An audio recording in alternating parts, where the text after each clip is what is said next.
مفاد پرست کے آنے والے ایپیسوڈ میں مہرو ایک بار پھر خود کو سب سے زیادہ چالاک سمجھ رہی ہے، مگر اسے کیا خبر کہ اب اس کے سارے جھوٹ، ساری چالیں اور ساری سازشیں ایک ایک کر کے بے نقاب ہونے والی ہیں اور بہت جلد اپنے ہی پھیلائے ہوئے جال میں پھنسنے والی ہے۔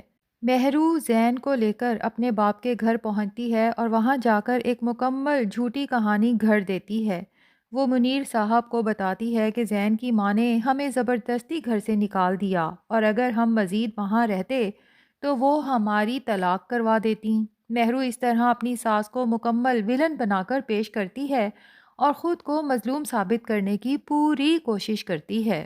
منیر صاحب کو یہ بات سن کر یقین نہیں آتا کہ فرحہ بہن اتنی گر سکتی ہیں، کیونکہ وہ تو انہیں ایک بہت ہی سلیقہ مند اور سوفسٹیکیٹڈ عورت سمجھتے تھے، لیکن بیٹی کے آنسو دیکھ کر، خاص طور پہ جب انہیں یہ خیال آتا ہے کہ شاید فرحہ کی وجہ سے ہی مہرو کی پریگننسی ختم ہوئی، تو انہیں اپنی بیٹی سے شدید ہمدردی محسوس ہوتی ہے۔ یہاں پر حیرت کی بات یہ ہے کہ منیر صاحب کو معلوم ہے کہ ان کی بیوی عالیہ کتنی چالاک عورت ہے۔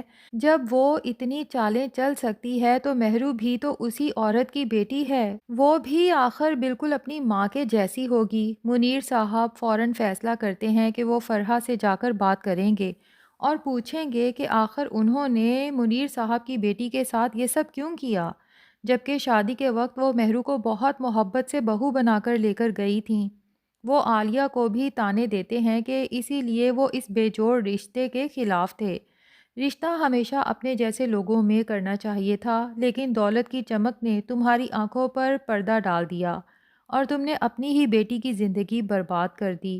لیکن حقیقت یہ ہے کہ عالیہ سے بھی زیادہ دولت کی پٹی اس وقت مہرو کی آنکھوں پر بندھی ہوئی ہے اور وہ اپنا گھر اپنی لالچ کی وجہ سے ہی تباہ کر رہی ہے۔ اب منیر اور عالیہ فرحہ سے ملنے جاتے ہیں، جہاں فرحہ انہیں بہت گرم جوشی سے وارم ویلکم کرتی ہے اور نہایت اچھے انداز میں پیش آتی ہے۔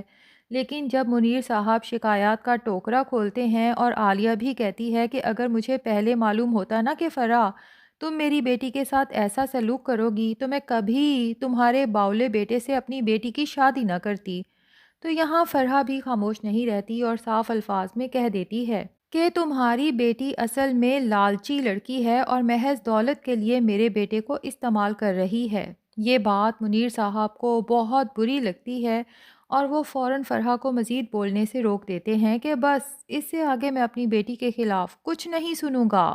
وہ فرحہ کو دھمکی دیتے ہیں کہ ابھی تو آپ شکر کریں کہ ہم نے پولیس کیس نہیں کیا، ورنہ جو کچھ آپ نے ہماری مہرو کے ساتھ کیا ہم قانونی کارروائی کر سکتے تھے۔ اس پر فرحہ انہیں جواب دیتی ہے کہ پہلی بات تو یہ کہ میں نے مہرو کا بچہ ضائع نہیں کیا، بلکہ مہرو نے خود اپنا بچہ ضائع کیا ہے، اور وہ بھی اب نہیں بلکہ بہت عرصہ قبل۔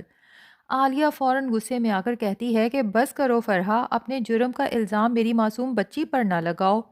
یہاں پر مہرو کے لیے معصوم کا لفظ سن کر فرحہ کی ہنسی نکل جاتی ہے اور کہتی ہے کہ معصوم تو ہم تھے عالیہ، جو تمہاری بیٹی کو بروقت پہچان نہ سکے۔ تمہاری یہ نام نہاد معصوم بیٹی اپنی چالوں سے میرا پورا گھر اجاڑ چکی ہے۔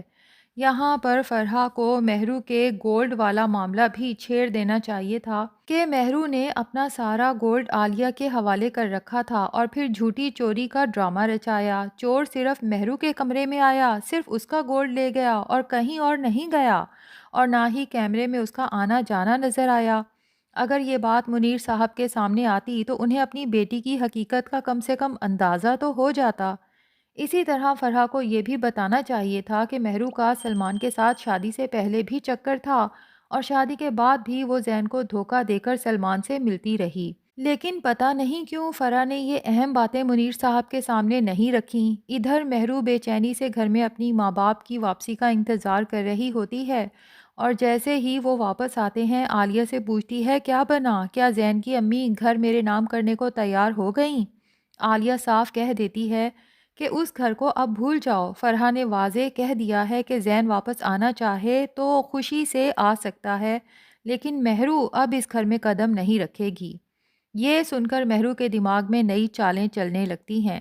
شاید سلمان نے بھی اسے کوئی نیا پلان دیا ہو۔ عالیہ کے سامنے وہ کہتی ہے کہ بس ایک دفعہ گھر میرے نام ہو جائے پھر چاہے زین اپنی ماں کے پاس چلا جائے اور رشتہ بھی ختم کر دے، مجھے کوئی پرواہ نہیں۔ یہاں عالیہ کو شک ہوتا ہے اور وہ پوچھتی ہے کہ اگر زین تمہیں چھوڑ دے گا تو باقی کی زندگی کس کے ساتھ گزارو گی؟ مہرو کہتی ہے اس کی تو آپ فکر ہی نہ کریں، گھر میرے نام ہونے دیں، اگلا پلان بعد میں بتاؤں گی۔ یہاں سے واضح ہو جاتا ہے کہ مہرو کا اگلا قدم یہ ہوگا کہ وہ سلمان سے طلاق کے پیپرز لے کر زین کے سامنے رکھ دے گی اور اسے سائن کرنے کے لیے فورس کرے گی، یا ممکن ہے زین خود چپکے سے مہرو اور سلمان کی تمام باتیں سن لے اور سب سمجھ جائے کہ اس کی ماں ٹھیک کہتی تھی اور مہرو محض اسے دھوکہ دے رہی تھی۔ اب آتے ہیں مریم اور ہادی کی کہانی کی طرف۔ ہادی بار بار مریم سے پوچھتا ہے کہ آخر زارا نے اسے کیوں کہا کہ تم جو کچھ کر رہے ہو اس بارے میں اپنی مریم سے پوچھو۔ ہادی اسے یہ بھی بتاتا ہے کہ زارا نے شادی کا فیصلہ کر لیا، لیکن وہ صرف مجھ سے شادی کرنا نہیں چاہتی، اور اس نے اپنے والد کو بھی بتا دیا ہے کہ ہادی نے اسے دھوکہ دیا ہے۔ ہادی سمجھ نہیں پا رہا کہ زارا اسے کیوں چھوڑنا چاہتی ہے اور کیوں سب کے سامنے برا بنا رہی ہے۔ یہاں مریم کا ضمیر جاگ جاتا ہے اور وہ ہادی کے سامنے سچ بولنے کا فیصلہ کر لیتی ہے۔ وہ کہتی ہے کہ زارا بالکل سچ کہہ رہی ہے ہادی۔ ہادی حیران ہو جاتا ہے اور پوچھتا ہے تم بھی اس کی سائیڈ لوگی؟ مریم کہتی ہے ہاں، کیونکہ زارا وہی کہہ رہی ہے جو اسے دکھایا اور سنایا گیا۔